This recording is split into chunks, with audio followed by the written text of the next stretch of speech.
What's going on, everybody? What's going on, David? Here we are, man. Still doing a show that's relevant at this time of year, And so, been doing a lot. I've had a lot of plans with the videos, and just all the content that I've been kind of saving up and gearing for the end of the year. And you know, I've gotten a lot of comments lately, like, "Oh, stepped up your game, your quality, this and that." And guys, I got to tell you, like, the content is there for me to do this. It's not happening during a 5-win season, right? Like, because the moments are there, because the success is there, it's why it's so much more enjoyable to relive those moments, because there's so many more of them rather than like that, first quarter 60-yard rushing touchdown by Fields that in a game that you lose. Like, it's just different. So it's different. It's a little bit more meaningful. And I think that, that's a big reason why people enjoy it a lot. And it motivates me to make sure that it's done well, done right, with good quality video and stuff like that. And so, I'll do that, man, and I will put more effort into the videos, David. But I want to keep it real with everybody when it comes to these live shows. That I don't know. I don't know if we're taking a step up here anytime soon. So I wanted to open up the show with this, like, David, without any further context, was the sacrifice worth it?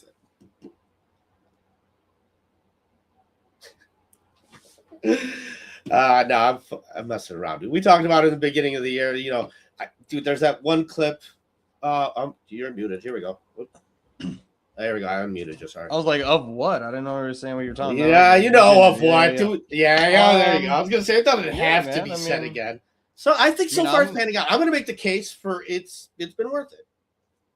Well, I mean, I think.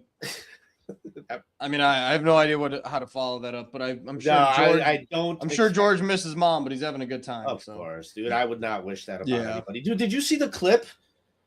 Dude. We go from to like almost creating a mob with pitchforks, torches to go like find George.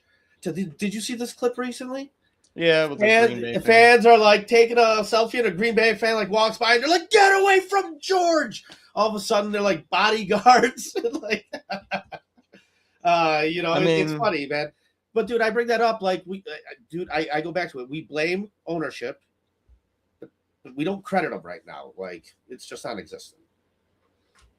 Give him more than a year, Paulie. I mean, you say this yourself, so I got to really kind of slow you down because.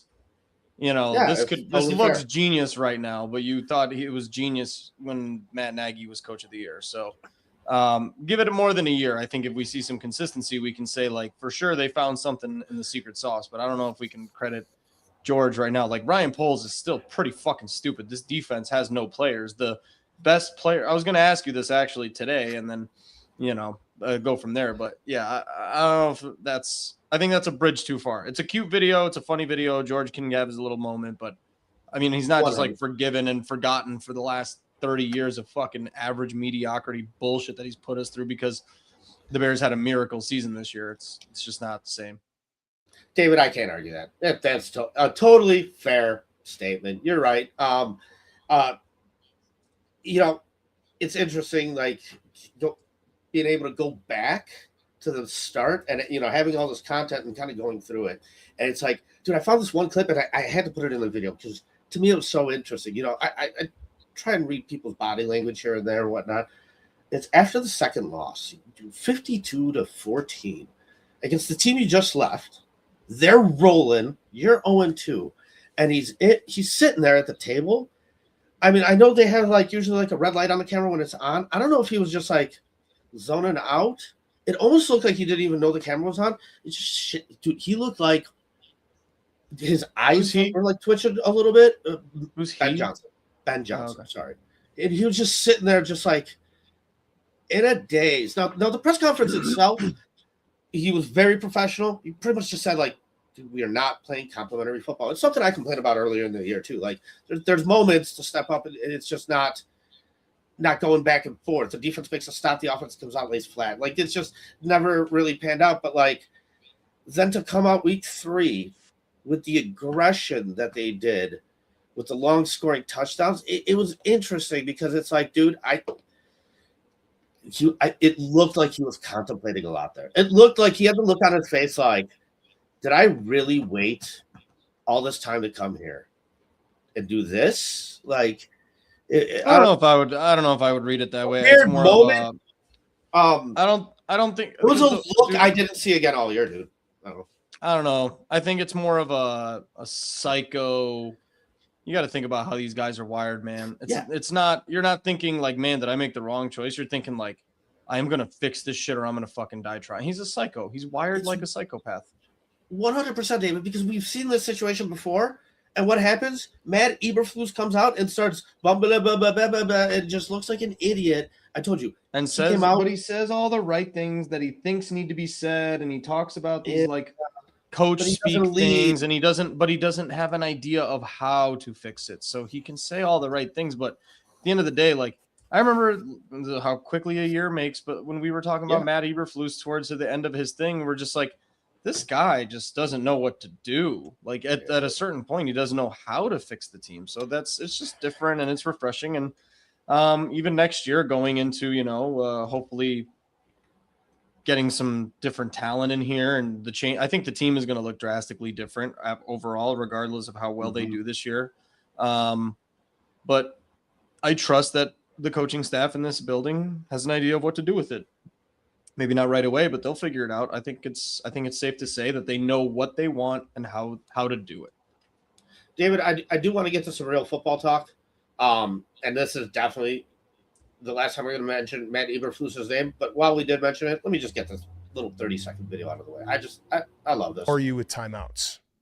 I like to call them. Week number 3 of the 2025 NFL season at Soldier Field in Chicago saw former Bears head coach Matt Eberflus as the defensive coordinator of the Dallas Cowboys. Good call him by the whoever this coordinator was. And that would be me. But you know when to call him? Yeah. Botched at the end by the Bears. Like 30 seconds left, kind of scrambling. You got a timeout in your pocket. Maybe call it. Yeah, if you need it, you call it. Okay. All right. That's good. The Bears vanquish. All right, that's good. He's like the most basic shit. We got that down.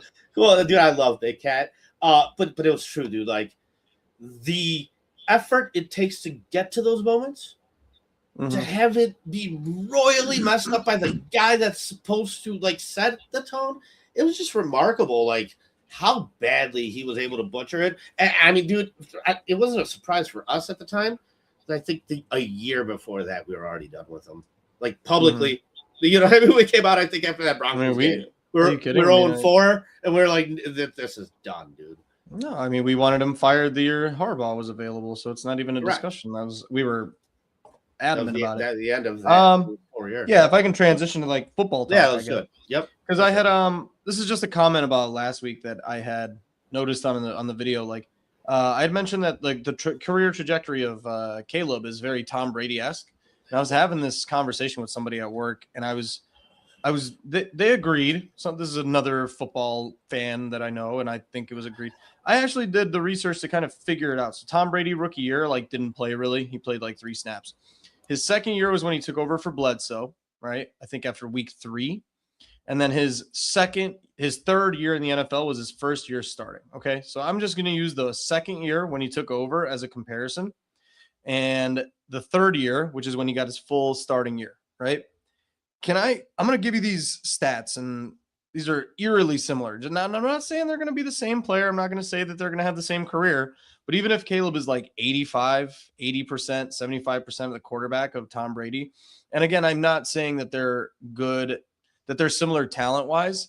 I think that they just have the same factors of them, right? Like Caleb's excellent in what is this?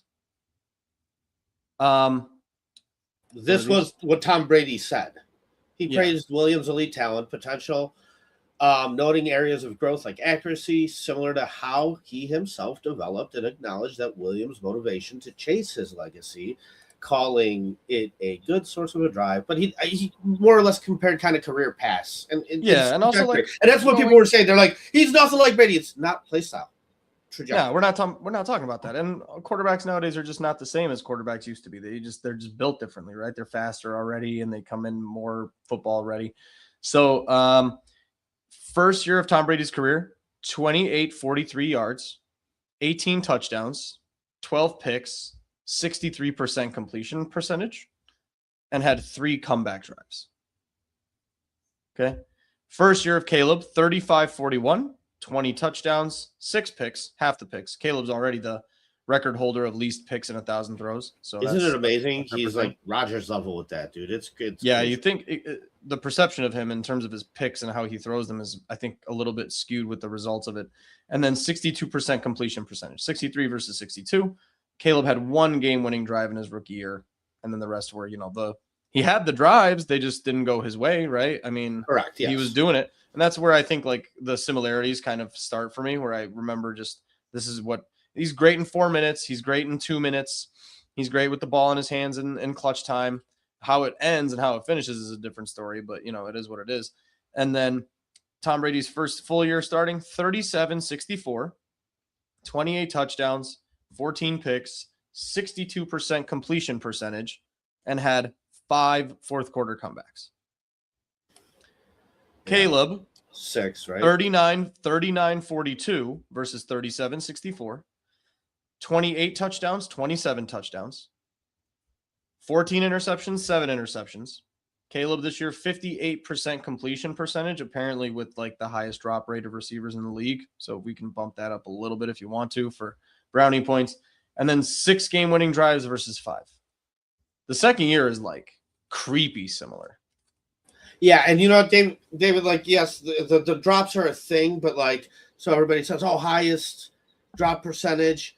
Yeah. Okay, so it's like 11% or something. I don't really want to bring that up. I shouldn't. No. I'm just saying, like, real quick, like when you do approach those type of numbers and stuff, make sure you think about it. Like, you're not forgiving all 11%. You're looking at what the league average is, and if the league average is 6.5 or 7%, then you can say, hey, if it got more like the norm, you're actually at just a couple percentage points off. Dude, that would only affect your completion percentage still by like 1 or 2%. And then you probably have like another 0.5% or 2% from running out and just throwing the ball away instead of taking sacks. There's a little bit of that's probably affected, but it's still a little shy as well. Just now. I just wanted to open with that because I actually followed up with what I said, because it just my gut feeling was that they looked similar early on in their careers, and then I just wanted to follow it up with some stats to back. I'm sure you pull up like 100 different quarterbacks that had similar stats.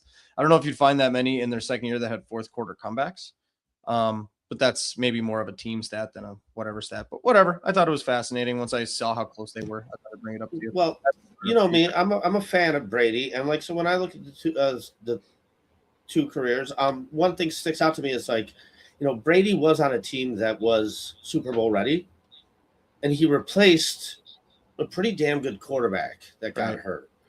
Whereas Caleb is in a little bit of a different situation. You know what I mean? So I like to take those two things into consideration as well. For sure. That, like I said, a lot of Caleb's comebacks have been due to self-inflicted failures. I would love to do the, detailed research to go back and see those comebacks from Brady and see those games and see why the comeback was needed. You know what I mean? Like, because there's different scenarios and stuff like that. Like, if you're going to toe with teams, like, still come back. I don't know. It's just different moments. In big picture, it's all meaningless, right? So, he could do it. He passes it, check mark, whatever. I just, I like to dive in a little. Yeah. I guess second football conversation. I was just curious because I think we're going to have differing opinions on this. It goes like a 2-part question, because I think the Bears' talent level overall, because I'm reading like the depth charts and everything like that, and I think the depth chart is just unimpressive looking at like the injury report and everything on the Bears.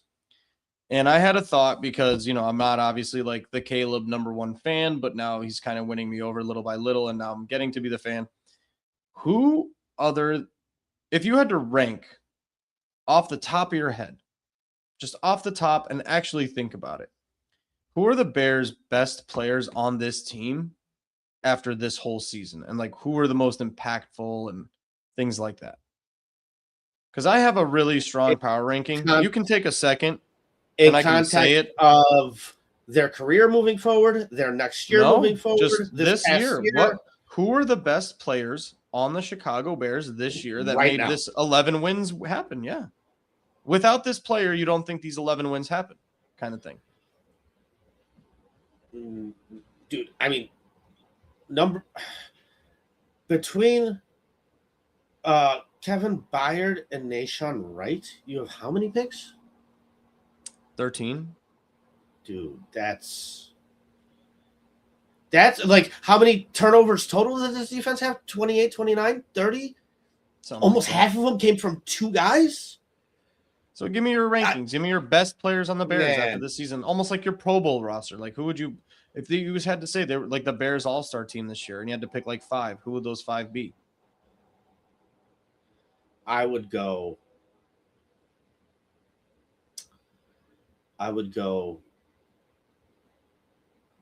Hold on, I'm sorry. I'm just thinking. I would go Nahshon Wright, Caleb Williams, Joe Thuney.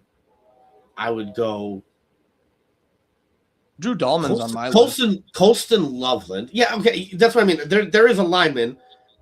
Is Thuney on your list as well?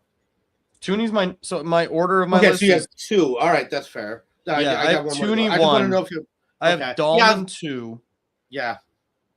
Colston Loveland is fun at the end of the season. I don't think he necessarily. Yes, he caught the big catch against Cincinnati, but I don't know if like Colston Loveland was on my top 10 Bears of all season. But my order: Thuney, Dahlman, Caleb, Byard, and Wright. Nahshon Wright and Kevin Byard are 4 and 5. So my list is exactly the same, except instead of Dahlman, I would do Swift.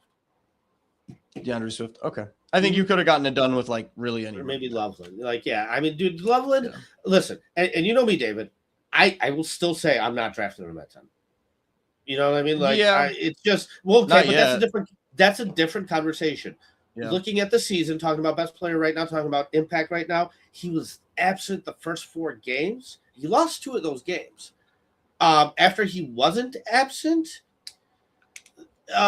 he made, a lot of 4th down catches, a lot of conversion catches. He didn't have a single drop till late in the season.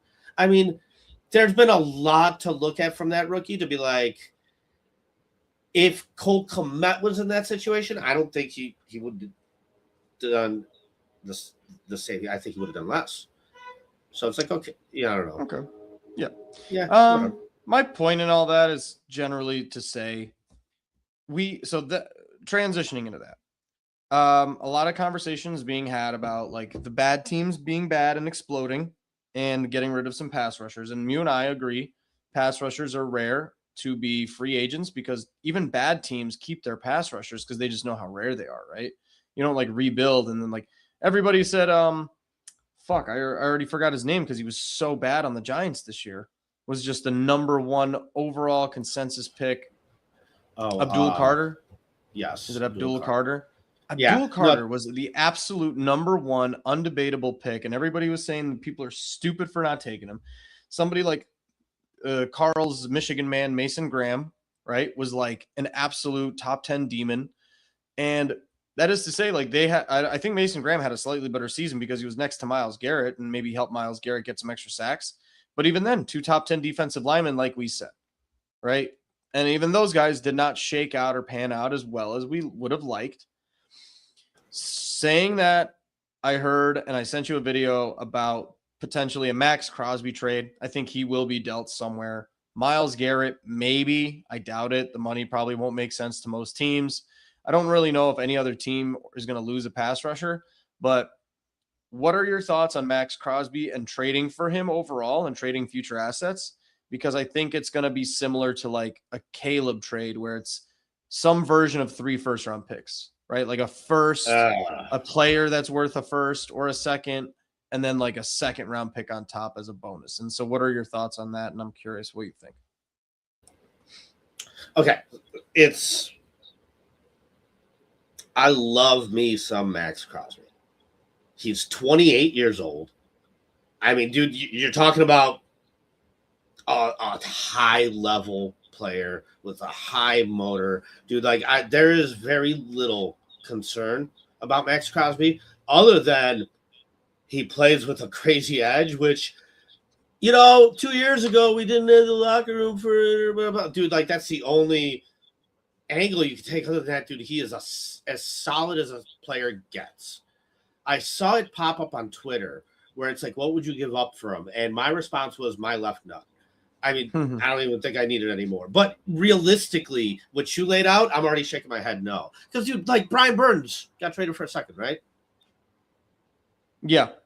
Dude, you know how badly... No, I think a first and a second. Oh, a first and a second. Okay, I think so. Something around those lines. I would do max 2 firsts. I don't even like that. I like a first and a second. And would I toss a player in there? I guess. A first and a second and one of the wide receivers. I guess you might still be able to sell me with that, but I think that is maximum. I'd be way more comfortable at like a first and a third and like one of the 2 wide receivers. And one of the 2, because everybody's like DJ Moore, Rome would be the other one. You DJ or Rome. I think if you're trading Rome, I would expect to then give like a third or a fourth. You keep your second, first, third, and Rome. I do. You're using it's Rome and a third, or Rome a first and a third. Rome a first and a third, or DJ a second and a first.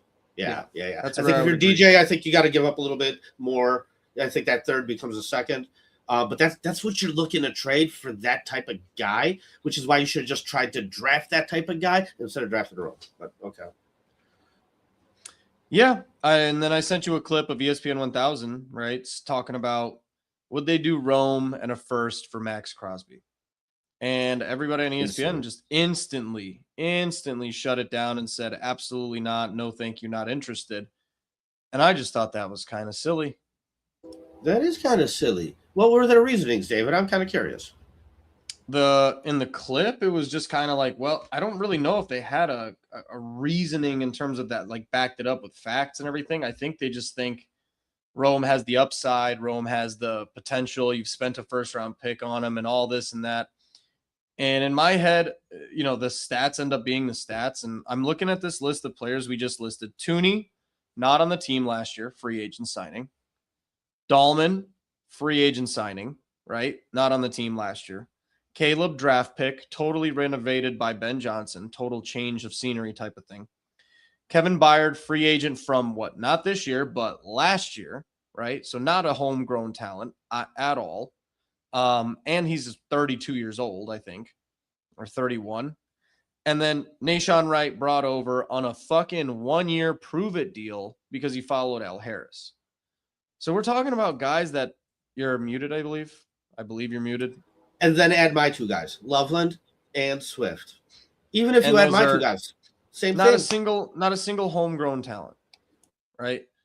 Colston and Caleb are the closest thing. So I'm just saying, like, to turn it down and to just assume that you drafted well and Rome's going to be a stud and Rome's a number 1 wide receiver. And we looked at the stats to compare it. Rome, even though he's got potential and he has the body of a first round pick, hasn't had more than 750 yards. I don't think he's broken 700 in 2 seasons. And you're just like dismissing and poo-pooing a guy that's proven to get like 15, 16, 17 sacks a year. We're talking a guy that per year gets more sacks than this entire team put together this season. And he's doing it year to year. And I don't really want to hear the age argument because do you know how 28. old Max Crosby? I think 28. I told you that. Yeah. No, I said it. He's 28.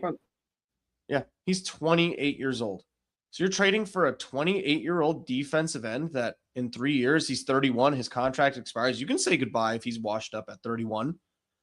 And I just thought it was so silly to kind of poo-poo because how many receivers in the league this year or last year or the year before were drafted in the 2nd, 3rd, 4th round that had more than 600 yards? I bet it's a lot. I bet the list is astronomical. It's not huge, but there's two guys. It's McMillan and it's another M1. I'm not saying rookies. I'm not saying in their okay. rookie year, but to say that you can't make total? Second, third, fourth round. You said it then. To keep DJ Moore. Boyd. Let's say you keep DJ Moore. Yeah, I said it then. Get Tyler Boyd. Get 400, 500 yards from Tyler Boyd. You want 600 yards, go sign Tyler Boyd. You can have him. And he'll be he's in training camp. Carl clapped back and he's like, oh, okay, so you'd rather overpay Keenan. And it's like, dude, you're paying Dio. Yeah, you paid Dio. What did that do for you? And that's what you do. That's what you get when you have to force your way into a defensive end that is on a prove-it deal or whatever. These receivers somewhere down the line are going to get 500-600 yards. I thought it was absolutely, I'm downplaying how ridiculous I thought the comment was that Rome in a first is just like an immediate turn down. No, thank you. Not interested. Who's going to throw to Rome? Do you think he's going to go to the Raiders and all of a sudden like make you pay for it with 1,500 yards a season with no offensive line, a new head coach, no quarterback, and you're just going to be like, this is the fear. And going back to that clip that we were talking about, by the time Rome is relevant, Rome will leave this team. He's already going to be on year 3 of a 4-year deal because he's a top 10 pick. You're going to have to decide about his extension by year 5. And then now you're paying DJ, you're paying Dio, you're paying Montez, you're paying Caleb because he's definitely getting extended. Rome will not be on this team in 3 years. I hate to burst everyone's bubble. They can't find the money. The money doesn't exist. And even if they do, it's not going to be for a contract that's like worth it. If you're paying a guy that's 800. Hold on. Let me put the banners on. That's my buddy Deese. Oh, where is it? There we go. Classic. Nope. Oh, Jesus. All right. What's up, Deese? How? All right. So yeah, that's my point. I just thought it was like, I thought it was an absolutely, if it's on the table, Rome and your first round pick for Max Crosby, and you say no, that may be the worst thing that Ryan Poles has ever done. Yeah, dude. I think through the conversation, I've convinced you even more why I think it's an absolutely you didn't have to. You did not have to. I mean, dude, I am right there with you. And I'll tell you this. So, like, because I take all this content and I clip it and I throw it out there, I get people that we're used to, like Carl, that clap back, but then I get everybody else too. And so, like, I'm addressing all these different things. So it's like I hear these counter arguments, and so they don't make sense. And so it's like I know what people think when they hear this, and I just want to say, like, okay, first of all, Rome is injured. That's on you. The NFL does not care. Like, if you can't stay healthy in the NFL, you will not have a career in the NFL. It's like saying, like, Kevin White was awesome. He was just injured. Well, that's not awesome then, right? So, like, Rome being hurt, affecting his stats is a Rome problem, and that's the guy, right? Number 2, literally, he's buried down the wide receiver chart. Dude, Justin Jefferson had Thielen in front of him. Rome had DJ in front of him. Did not stop Justin Jefferson from getting like 1,400 yards. No problem. Right? So, like, that's is Luther Burden going to bury him by next offseason? Very possible. Very possible. Now DJ Moore's your third wide receiver you're paying $40 million to? Yes. And this is what I mean. It was a bad move. It was just, so again, it all reverts back to kind of what you were saying before. And, I just think I heard that today and I kind of got blown away by the responses and how instantly it was a no. I thought that was kind of crazy because I think it's an instant yes in my mind. It's the same thing we kind of see over and over. It's the love for the guy in the uniform, just like they all love Fields in the uniform. And like me and you were all for trading up to draft Fields. And 2-3 years later, we were all for cutting ties as soon as possible because it's not happening. With Rome, so far it's not happening. Like, I don't know how else to put it, man. People don't like hearing that. They don't like to hear that, especially when the team's at a point where it's had the most, first time in the playoffs in 7 years and this and that. So it's like special for a lot of people. But, to take a couple steps back, this should be the consistency. It shouldn't be anything special. Like, this is what it's about, getting here and now trying to compete moving forward. And to do that, you want the best players possible, and you want them to be accurately valued, accurately paid for. And, Rome being on his rookie deal so far, I brought this up to you. Like, what is his draft value right now? If you had to just trade Rome, what would you get back from? At this point, maybe back end first. He's definitely lost value. Yeah, I was going to say high second. Yeah. So, but on the potential of him being in his second year and being 6'3", I think it's just, it's higher. But again, if you're trying to keep this momentum going of how this season went and how this offseason is going to go, bringing in 6 new defensive starters and none of them being a superstar, back to your list: Tooney, Dahlman, Caleb, Byard, Wright. Where does Max Crosby fit in? Instantly. 1. Is he 1? Maybe 2 at maybe. Worst. Tooney, because you got a real guy just like Tooney, so goddamn good. So to say, like, for a guy that in this season, where would you have Rome? 15th, 20th, most important. Well, wait. There's 22 guys starters, right? Yeah. Are there 2 guys worse than Rome? Yes. Hold on. Yeah. Okay. I would have Rome. I would have 15. I would have Monungai. Between 12 and 15. I would have Monungai over it. Monungai's more important. I would have I don't even remember his name, but the Canadian Eagle might be higher than him. If he didn't play well for a 4 or 5 game that stretch, was who I was Theo lower than Benedict. him. I think Theo Benedict was more important this season than Rome was. I'll look. To be fair, I mean, Rome had 5 touchdowns in the first 5 games. Yeah, but we got this team on track when their running game didn't matter, and it's what made this team relevant. I think Jonah Jackson is more important. I think Darnell Wright is more important. I think Montez Sweat was more important. I would say Marco Jackson. I mean, so many players. He's got to be in the 10s, the 10 to 15 at earliest. With those 5 touchdowns in those first 5 games, I believe at least 2 of them came late in the fourth quarter. Sure. Like there was moments that Rome impacted that, like, Theo Benedict has no business coming. That's so like again because of that just a thought experiment and what I thought. So it was my thought experiment of just I thought it was. I would absolutely trade him in a heartbeat, and I would say good luck in Las Vegas. See you later, man. Yeah.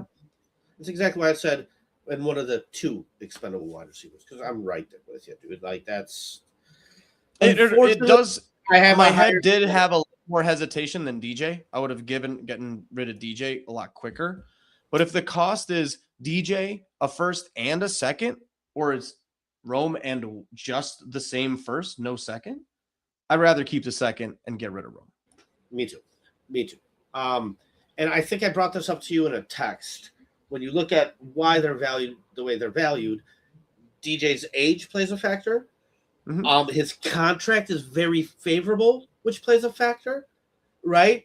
And so it's like, and he's still probably worth like a second. Rome's kind of like, a back end second, right? We're saying Rome's a high end second, but Rome was just drafted pick 10 a year ago. So he's actually just declining. His age isn't the problem. It's the production you're getting that's the problem. And that's a problem for everybody. Like, you know what I mean? Some guys are fine taking a guy that's old, asking them to, catch a third down ball here and there and just come through because we know you can do it. No. Based off where Rome's at, like, you need him to do more than he's doing. I mean, dude, dude, I know. And it's like we've said this, and it's funny. I posted some of these videos where, like, I did the first video, half the video before the draft, second half now, and like people are like, yeah, hindsight's so 2020, and it's like, no, the first half's before the draft. It's not 2020 when you're saying this is it all. This has nothing to do with hindsight. It's being all right. Philosophy. Yes. It's just the way we think of the NFL. And again, if you want to maintain this, you want to maintain this boost. I mean, I don't know if the Bears, have been missing Rome for 7 weeks. I don't know how much of a beat they skipped. Would he have helped us beat Detroit? Maybe. Would it have been easier against Green Bay? Maybe. But DJ did his job and you didn't notice him being gone. So, and then it gave Burden an opportunity to show everybody that he's fucking good. Like, he's not average. He's good, actively good. Yeah, when he has opportunities. Yeah, which he will not have next year unless DJ Moore is your slot receiver getting paid $40 million to be a third receiver. It's going to be a frustrating situation next year with the receivers if all three of them are here next year. It is because, like, dude, you look at a real wide receiver, like I said, like Justin Jefferson, and I was making the case, like, dude, like, I could probably throw for 1,000 yards. And not realistically, but you know what I mean? Like, that guy's catching the ball. He's catching the damn ball. He's getting 1,000 yards. It's kind of like DJ was like a couple of years ago, like with PJ Walker, 1,000 yards. Like, dude, it's just he's one Justin of those Fields, guys. 1,200. Was Caleb able to throw for almost 300 against the Browns without Rome? I think he was. So it's like, dude, is Rome really elevating that, or is he just like he's replaceable, dude? You could get those as of right now yards he's a replaceable from somebody else. 100%. He's a replacement. You can get 700 yards from another receiver you can pick up this year. Pay him $10 million, and he absolutely could, absolutely contribute the same amount that Roma Dunze does. So I don't know. I guess moving on. Yeah. I mean, it's time. It's time to start talking about playoffs. And we've had this conversation, and I guess I want to reiterate it because I don't think you agree on this part either. And I've had a lot of people disagree with me. You are officially going to be there? I got offered the ticket today. I will be there. Fantastic. You gotta post a few live streams. Yeah. I'm taking a video of the We Ready, dude, for sure. That's gonna be the one I want. I really hope you get to just have like the best Saturday ever, man. I hope so too, man. I want it so bad. I went to the 2018 Rams game, and that, dude, it was mid-December. It was like almost single digits. Dude, it was like 8 degrees, 9 degrees, something like that, probably. Yeah. And like the two guys next to us were sitting there shirtless.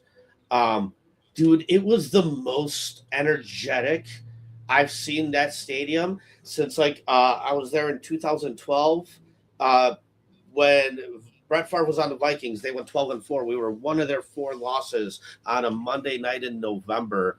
Where Jesus, what was the receiver's name? Caught a post in overtime to beat him, but Devin Aromashadu? Aromashadu is the guy. Dang it. You are right on, David. And that was a hell of a feeling, a hell of a crowd. 2018, I was like, whoa, that beat it. Dude, I'm expecting this. It has to, dude. I think it will, dude. For sure. It's got to. So Packers, I heard this statistic. Playoffs. In 100 years, how many times do you think the Bears and the Packers have met in the playoffs?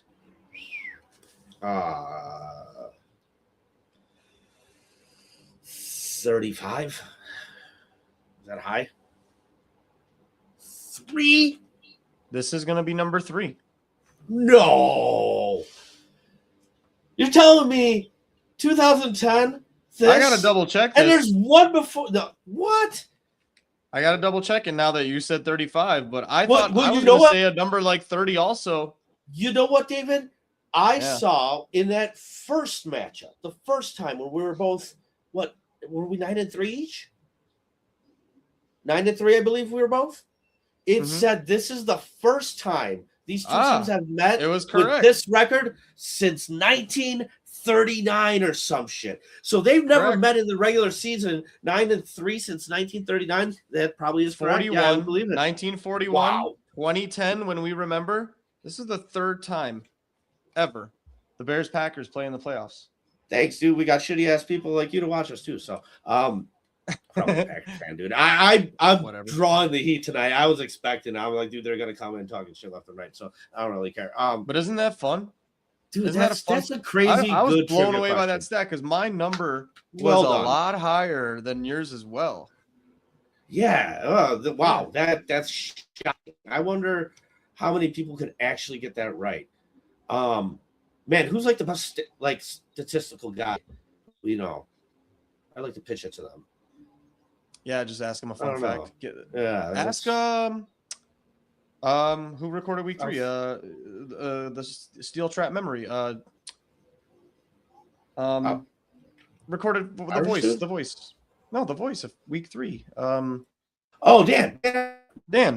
He remembers every timeout. Yeah, that's what I'm saying. He remembers everything. Like, Dan remembers every timeout. That's what I'm saying. So ask Dan and see if he knows that answer off the top of his head.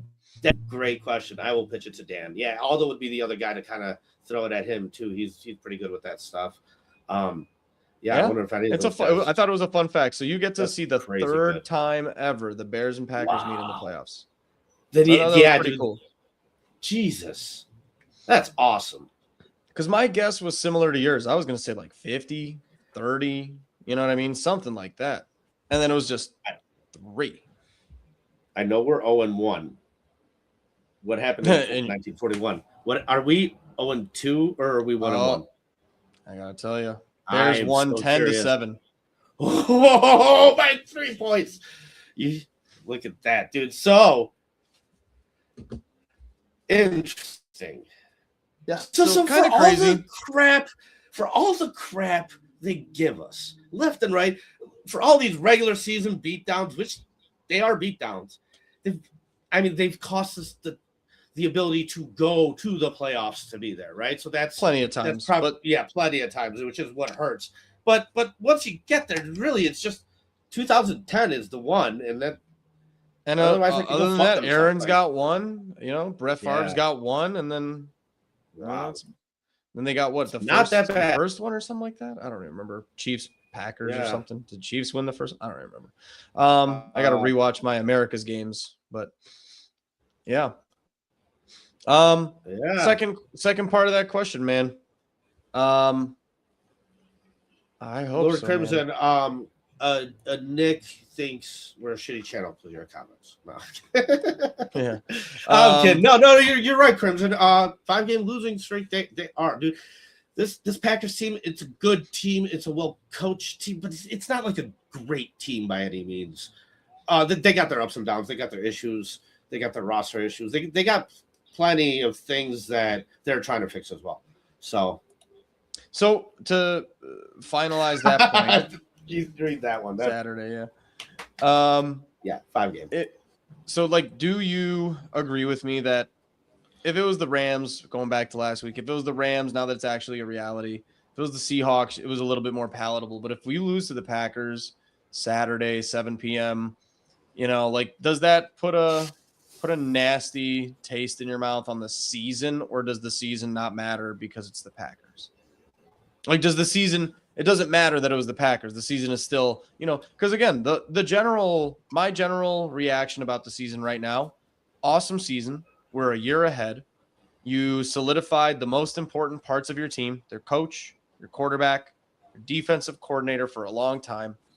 And you built a really good stepping stone and a building block for future, even if it's not this year. Because you did go off on your rant a little bit that, a Super Bowl, anything less than a Super Bowl is a disappointing season. 100%. I agree in theory, but I do think that this was a still progressive year. It was a good season, but I would think that a lot more if you went into the first round and lost to the Rams or the inevitable NFC champion or something. But if it's the Packers and then the Packers go on to the next round and get bounced by somebody else, it's just such a kick in the nuts. It can't be the Packers. I would rather beat the Packers and then get kicked in the nuts the next round. Also, just got to say this because I realized it today. If you make it one more week, you get a Monday off. Most people get Monday off. Martin Luther King Day. So. Let me flip it at you. If you didn't have to face them week 1, but if you win week 1, you have to face them week 2. So if they were not in your seating, are we talking the same team or they have Micah? What it is you'd rather beat the Packers and lose in week 2 because you just rather win anyway. Got it. I'd rather just win in week 1. Dude, I don't want to lose in week 1. I don't want to lose in week 2. I don't want to lose. I don't want to lose anymore, period. To me, so I kind of approach it from that aspect where it's like, okay, how much more like it's just gonna be painful to lose, period. I don't like to, dude. I guess in that case, in your situation, parts of 2006 out of my head, that Super Bowl, like, it hurts. That's crazy. I have so much memories of that because it's such a painful PTSD burn into my brain. But I guess if the way you present it, I would rather lose to the Packers in week 1 than week 2 because I'd rather rip that Band-Aid off really fast. Yeah, right. So like ideally, right? Ideally, I'd like to win due to factors within my control as much as possible. However, there's plenty of situations in this league where luck plays a factor. Josh Allen has not been able to get over the Patrick Mahomes hump. This year, he doesn't have to. Is that anything that Josh Allen has done to create that? No, it's Patrick Mahomes. You're having a bad season, getting hurt, whatever. However, it's like great, but ideally, I want to be able to beat them every year. Week 1 of the playoffs and not have to think twice, right? Like I want my team to be good enough to be able to sit there and compete with anybody at this point in the season. So it's where I'd like to be. And so like it's like a bonehead statement because I know it's not true. I want the easiest path possible to the Super Bowl because that's the one that gives you the most chance of winning those games. At the same time, you're gonna have to face the best teams to do it. Fuck it, man. I don't care if we have to face the Packers every year until we get over the hump. Like you're just gonna have to get over the hump, or you're not. I don't know. Fuck them. For sure. Having said that, like you said, easiest path. I would say this probably is your easiest path option, right? Like we talked about this team not being that terrifying, and I think against anybody else but the Bears, I think this team. I think this team is just like snake bitten by the Packers. So I think the Packers aren't that scary to anyone else but maybe us Bears fans. And I think even to the general public, they're like, it's the Bears and it's the Packers. They've got them figured out kind of thing. And it's always a weird game with that third matchup of a season, right? Yeah, I think that's more of a factor than a lot of other things being thrown out. Because if it was Rams, Packers round 1, Rams are favorite by 10, probably. Well, when you face a team for the third time, I actually think that coaching makes even more of an impact than it usually will make because you got more tape. You got like the smarter guy may be able to get a fast one, and that may be the difference. Like, and so. Matt LaFleur is a good coach in this league, right? I do think Ben's up for it. I think he's up to par, but we don't know. It is Ben's first time doing this as a head coach, right? So we just don't know. And that's where I look at a team like the Seahawks, where it's like, so Sam Darnold goes out there and throws 3 to 4 picks. Would it shock me? Not as much as like Stafford throwing 3 to 4 picks, or even Love throwing 3 to 4 picks. Those guys have been in their systems for 5+ years. Like Sam Darnold's there his first year. Things are probably a little bit more likely to have the possibility of just going haywire on you than the other teams that have like developed continuity, developed a similar understanding, or on the same page for a lot more little details. I don't know. So I have a lot of teams very close in this NFC. Because of that factor, I tend to put teams like the 49ers, the Rams, and even kind of the Eagles. The Packers, I just don't think they're all that good, but I have like the Packers and the Seahawks being very similar and the rest of the teams above them. So I'd agree, but we even said this, I think, before when we talked about the idea of what's going on. It's hard for me to even make a prediction. We usually make a prediction. I have no fucking idea. It's the emotional part of it has fucked with my brain so hard that I don't know how to be logical about how this is going to happen. Okay, so like now because I'm going to the game, like, dude, my logic's gonna leave. It's gonna be all energy, all like all momentum, all hype, and when you're there, it's like whatever, dude. I love the video of Shane sits at the Browns game. First thing you hear is some guy going, "Myles Garrett sucks." Like I got a comment, they're like, "He most certainly does not." Yeah, obviously, dude, you're at the fucking game. You're screaming anything you can at that guy. Like, it's what people do. Irrational. Whatever. It doesn't matter. Dude, I think it's not just emotion because I look at the other side of the fucking football. I'm clueless on the AFC side this year too, man. It's just one of those years where it feels like such a toss-up here. I want to ask who. Like we all want to say the Bears, blah blah blah, right? This and that. Like, let's say the Bears are not in the Super Bowl. What two teams you got in the Super Bowl, David? Yeah, no, you got a point. I mean, like you said, I mean, you could see either one of them. Honestly, as crazy as it sounds, I could see the Jaguars in the Super Bowl. I could pitch you just about any combination. Super Bowl matchup, yeah, I agree, and it's all pretty reasonable. So, I agree with you. It's all kind of fucking with my head right now. That's a good one. Yeah, sure. Yeah, no, it is a good one. They're all kind of good ones, man. That's what I'm saying. This year is a weird year because it's, dude, you threw out that statistic at me, and I know it's true. Like, dude, it's been Mahomes, Brady, and then what? Matt Stafford got one. Like Jalen Hurts got. Like you have a little pop got, but it's Mahomes or Brady for most of like the last 8 years. It's not that this year.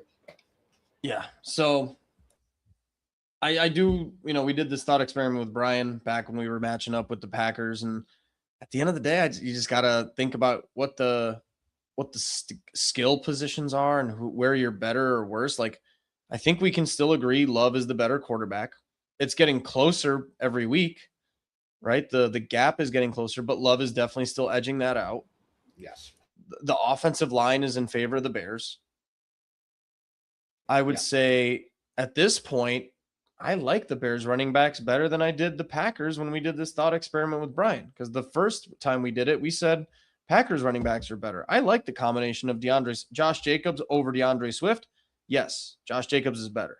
But the two of Monangai and Swift versus Josh Jacobs and whoever, I almost like the Bears running game better.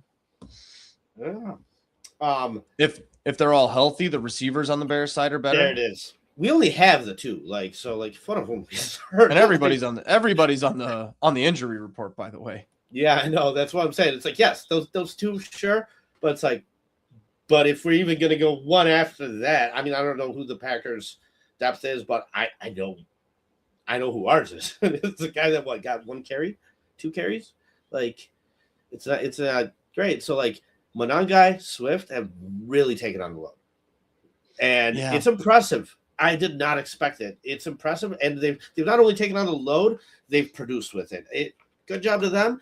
Created by the offensive line. David, I love it. It was like week 3 or week 4. It was one of those 2 weeks. And we were either 1 or 2 or 2 and 2. And you're like, what are you most impressed with? And you said specifically, you're like, specifically the run blocking from the offense.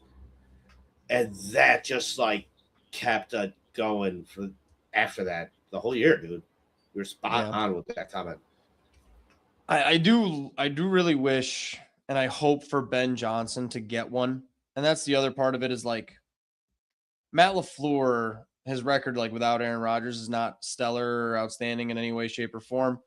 But I do want to say, like, I really hope for Ben Johnson he gets one of these victories in like a clutch situation. I do want him to kind of outperform.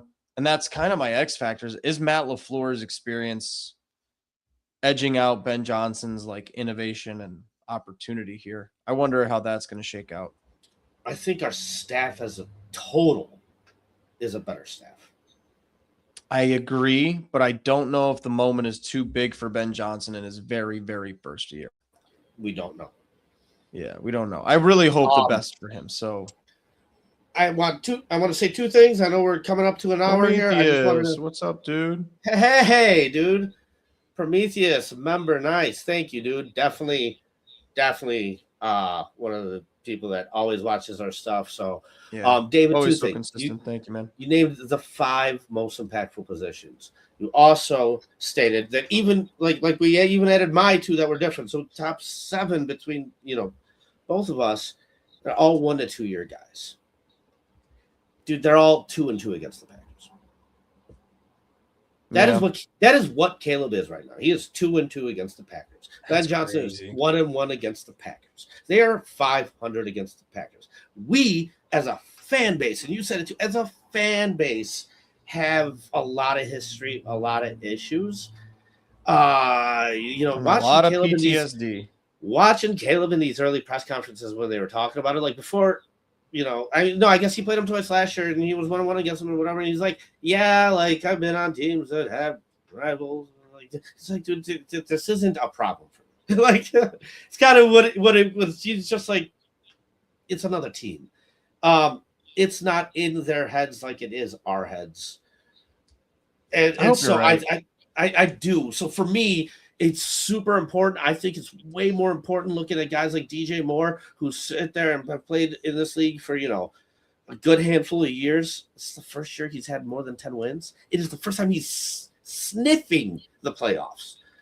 Dude, this experience for these 1 or 2 year guys or guys that are going to be on this team moving forward is so necessary. You need to build a playoff caliber team.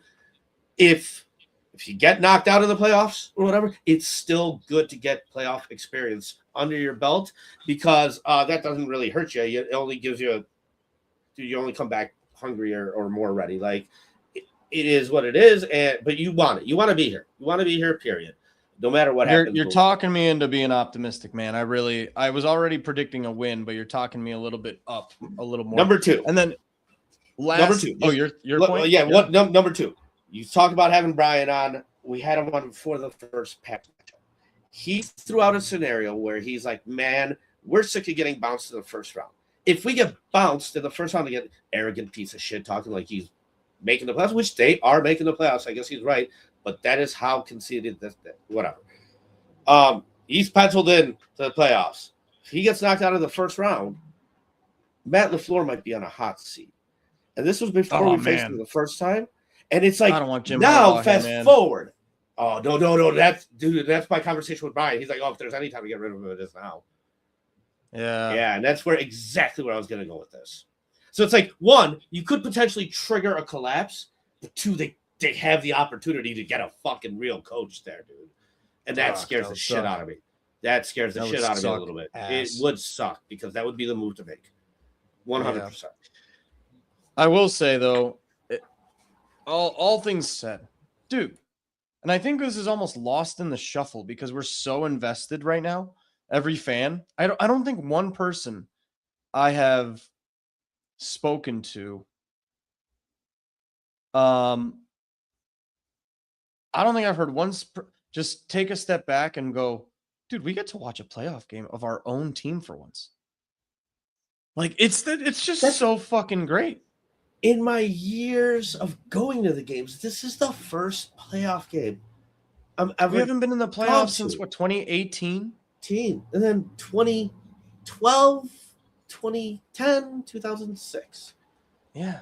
So like it's just in our 30s, we get to just watch a Saturday night Bears playoff game. And there might be more to come, but I just want to take a step back and just be so happy. Just so happy to like enjoy this. And fuck Green Bay. 2020. We didn't make the playoffs in 2020 with Mitch. What? Oh, we did. 2018. Did we? Yes, we did. That is correct. Oh man. Knocked out right away. But yes, we did. Oh, wait. No, I can't remember this. What are we talking about? The Eagles was 2018. Pretty sure Matt Nagy had 2 playoff appearances here. What was the second one? Because I just remember the Eagles loss. 20 Bears. Was it a wild card loss? Eliminated first round by New Orleans Saints, losing 21-9 January 10th, 2021. Was that the 8-8 record? Eliminated by the Saints. Who was number 83? The guy who had the Mitch bomb drop in the wild card game. Oh, was that Javon Wims? Wims. No, yeah, I think it might have been Wims. It was, and then the guy who punched C.J. Gardner-Johnson. Yes, that is exactly who it was. Yes, Javon Wims. Am I thinking this right? Am I remembering this correctly? I believe you are correct. Or it was like one of those other like 4 or 5 string wide receiver guys. But like I said, they still like kept him after that. It was weird. It was a young CJ. Whereas like Jade Walker, that's the opposite, and you cut Tyler. That's when we were talking about. We're like, you kept this guy on the team. The team's done. Like you talk about accountability, and like you're just done. Prometheus is the best, dude. Dude, Prometheus is great, dude. It's amazing. Guys, so like, yeah, we're at the hour here. I just want to kind of just say a couple things about the channel because it's really cool. We don't. There's certain things where like we've discussed, dude. I'm sorry. I know I keep skipping here. Let me just lay this out. I went on BCP once, and Shorty's like, "We're not going to advertise to you guys." By the way, check this coffee out. I fucking love this coffee, and I'm just like, literally right after he said, "We're not advertising to you guys," guys like. I had to talk to people like I did not even want to activate memberships. Like, one, it's weird. Like, I want everybody to be able to watch the content. So, like, members only content is cool.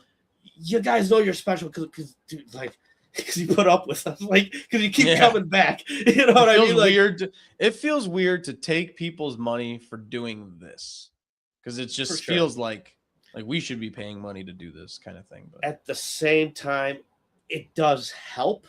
Dude, it does help everything. Putting the video together had a lot of different things. Originally, it was going to be more of the same. It was going to be original audio, highlights, but the highlights, it made sure to get high def stuff. I knew it was going to be like a good video. And I wanted to take it another step further because it's like, man, I do appreciate the fan base a lot. And I know you guys want really good content. And so we went out there. We got a bunch of different content creators. And telling you guys there's a lot of drama out there. And we try not to participate. Like, dude, I got people to come together and all participate in this video. And so, the first part's out. And we have Brian for Sportscast. We have Dave on it. And we have Dan Aguirre for Barroom Network. Everybody gets to narrate like a week of the season. And guys, part 2's coming. I'm going to start working on it as soon as this is done. And part 3's coming. I'm trying to get it all done by Saturday if I can. And dude, and it's stuff like this that like it helps the motivation. It helps, it helps us try and bring our A game for you at least. Maybe if not in the podcast, at least in the videos, right? So in the podcast, we're still going to talk shit and do whatever we want. I don't care.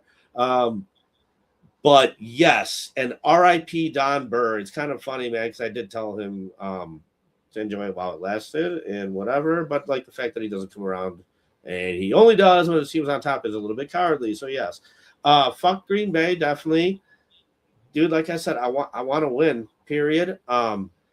And yeah, if you guys have not checked out that part 1, it is by far the best piece of content that that's come out of this channel for sure.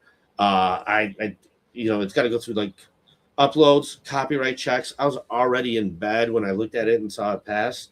Oh yeah, 10 minutes.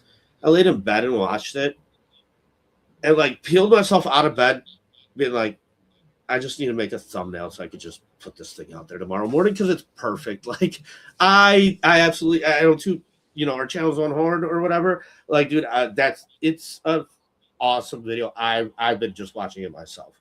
And if that's all that I made it for, then it's still worth it and satisfying. But I know everybody will love it because it is awesome. So definitely go check that out. Definitely anticipate more coming. Dude, I got everything I need for the next part. I got all the narrations for part 2. I'm waiting for some people to do part 3, and I got a lot of ideas. It's only gonna get, it's gonna get better. It's good, and it's gonna get better. And then we'll see if I can top it up with the best one and the third one, like the title actually says. So we'll see if I got it in me. I think. Sure, I mean, before we go, I gotta Sorry, I talked for like 10 minutes, man. My bad. I just think we got to do our final prediction and see how it goes. And dude, it's Wednesday, so Thursday, Friday, Saturday. It's 3 more days. On the 3rd day, we get. You know, it's almost here, man. Like, I'm just so fucking excited. If all right, killed what's your Christ prediction? Today, Paul, he would rise. Do you hear me? If you bury Jesus today, he will rise with us on Saturday, boys. Yeah, 3 on the 3rd day he rose. Caleb risen. So my initial thought was this game is going to go one of 2 ways. Bears win 14-13 or Packers win 14-13. I got 19-17 Bears. I got Bears 14-13. Yeah. I think the Bears score a touchdown. Can't do shit otherwise. I think the Packers will have 13, and then we're going to have a little fucking a little Hail Mary to end the game because that's all that we can do. Dude, this is going to be a typical cardiac arrest, you know? Yes, it will. Yes, it will. If by some miracle Ben is that guy that everybody was like tooting their horn about, like all these coaches when he was available. I know what you're about to if say. he comes out, and, you know what? If he comes out, takes care of business, you're gonna be like, oh, wait a second, dude. They will get the national attention right away. Yeah, and it will just come like that. So, dude, I didn't even think about that aspect. They come out and just turn into a hardcore playoff team. Just like come in the first round and score 25, 27 points. Yeah, the hype train is it's gonna be one of those Japanese 250 miles an hour bullet trains, dude. I promise you guys, the end of this video is the end of the season. Even if we win one playoff game, dude, there will be more video. 100%, it will keep coming. Listen, Bears, give me the content to do it. Yeah. Right? So cool. All right, dude. We got one last thing. Yeah. I want to twist the knife so bad. You can't control the situation. Bad. It comes, it is what it is. We're here. They're coming to our house. Yeah. I know it's not threatening to them. Dude, if you could just twist the knife, it will be so deserving, dude. We've suffered enough. We've suffered enough. At the office today, I printed out a picture of Love getting sacked or whatever. I folded it up all weird, taped it all weird, so you gotta dude, it was all jacked up. And then I wrote a little, I typed up a little letter being like, hey, this is the state of Illinois, we owe you a large reimbursement that you have not collected in over a decade. Please see inside for, instructions on how to get your reimbursement. It is just a picture of Love getting fucking destroyed. And I printed out a couple copies and put it on the desks of all the Packers fans that work with me today. Wonderful. Well done. Yes. Thank you. I will not. I came through. All right, man. Well, we got 3 days. Go Bears, and fuck, dude. I need this. I need this in the dog days of January, dude. I need this so bad. I need video purposes. So I need a solid fuck Green Bay from you, looking dead in the camera. Dude. So give me a good fuck Green Bay Packers.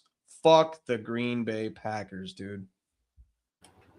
Oh, dude, I forgot. I have that one video of you being like the most piece of shit move by the most piece of shit organization. It's I fucking love that audio. It's so good. It's yeah, I gotta pull that one too. I mean it though too. It's just it's a bunch of sister fucking. Whatever. All right. Yeah. We'll see him Saturday. Guys, thank you. Appreciate you. Thank you guys for signing up for memberships. Love the support. We'll try and hit it back, man, and provide you with some very enjoyable, entertaining content to watch. If you do like it, share the hell out of it, man. Get it out there to every single person. And then, yeah, dude, it's beautiful because it's like I did write a script. I did not have Matt Eberflus's name. Going back to Matt Eberflus, just like I said, we're not going to say his name. I'm saying his name again. I did not have him in the script. That was something that Dan just pulled out because he's Dan. Dan Aguirre's been a radio host for a long time. So he's just naturally good at this stuff, guys. And so as he was writing, he's like, and it's the first time that the former Bears head coach, Matt Eberflus, comes to town. And I'm just like, spark the big cat thing, spark the dumb looks by Eberflus thing. It's just like, I got to put it in there. And it just naturally came out with that big cat thing being like, how are you on timeouts? It's just like, dude, it's so perfect for marketing. Yeah. I've been tagging random people being like, hey, how are you with time? Dude, I tagged Big Cat being like, has he been okay with the timeouts? I just Crimson, I hope you're right, dude. I said this. I think if we were going into this game with Stephon Diggs, I think we'd feel a little bit better about the lack of Tyreek Stevenson and stuff. Having said that, too, dude. Jalen Johnson's hurt too. Like it is what it is. Saying all that, I hope you're right. But I'm telling you right now, Crimson is gonna watch that game. Crimson's gonna watch that. We're not defending. And every time Stephon Diggs makes a play, if he makes a play, or God forbid, like an interception, knock on wood, Diggs is just gonna think of me so much. Crimson's gonna think of me so much. Yeah. Oh yeah. No. He's just gonna be like, fucking asshole. No, you know what you're doing, David? No. Dude, my brain. Speaking into existence. He has done this to me like 40 fucking times over the like decade and a half. Oh, you son of a bitch! Don't do it to Crimson, dude. Like you'll say some stupid shit like this, and it fucking happens. And it's exactly right. Yeah, I know. Damn it, dude. That is one of them. It sounds like one of them.